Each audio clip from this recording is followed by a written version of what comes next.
I would like to speak with you today on the subject I titled Everything is Interdependent. Man is accidental to the purpose of his existence, as his existence was only a result of the need for God to extend his nature and influence beyond the limit of himself of where he abode.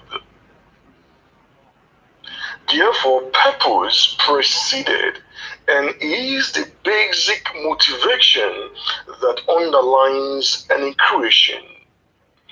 Thus, everything exists to fulfill a desire. So then we understand that our existence has fulfilled God's need. Man was made to take up a position of responsibility.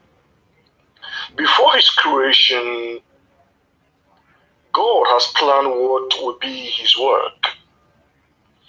If the parents and the government will do same to make plans for their young ones or for their posterity, they will be more productive or better off than if they were to be left to them, to themselves. If you are a leader and your leadership plan does not include or extend to the success of the next generation, it does not qualify as a successful leadership. The world has had greatly talented and gifted people, and due to their failure to impart what they've got to others to an indelible level, their talents and gifts and resources were buried with them the day they died. Again, sheep, which is the that was led by King David. The Christian leadership coaches and leaders and experts haven't emphasized this principle enough. It's a principle of a successful succession. Jesus himself also applies same principle to extend, sustain, or continue his leadership goal, and I call it leading through succession.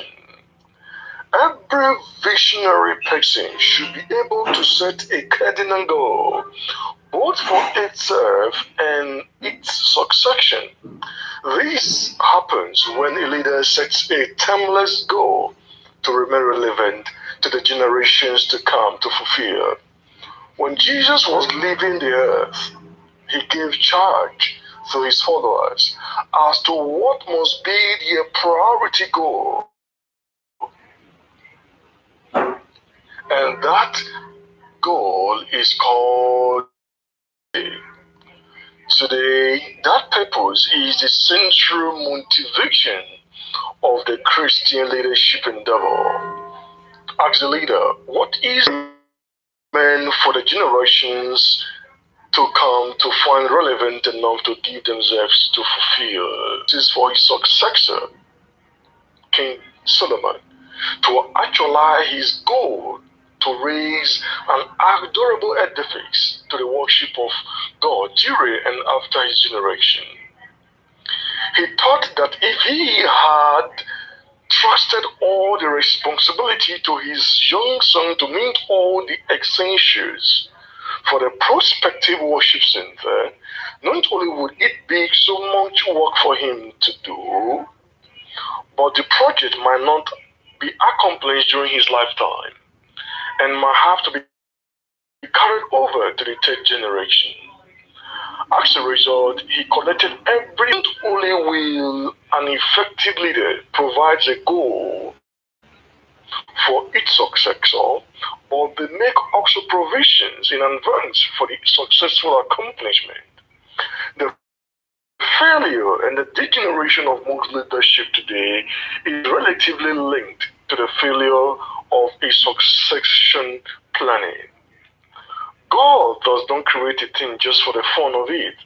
Everything he has made is meaningful and useful. They fulfill a purpose in the creation.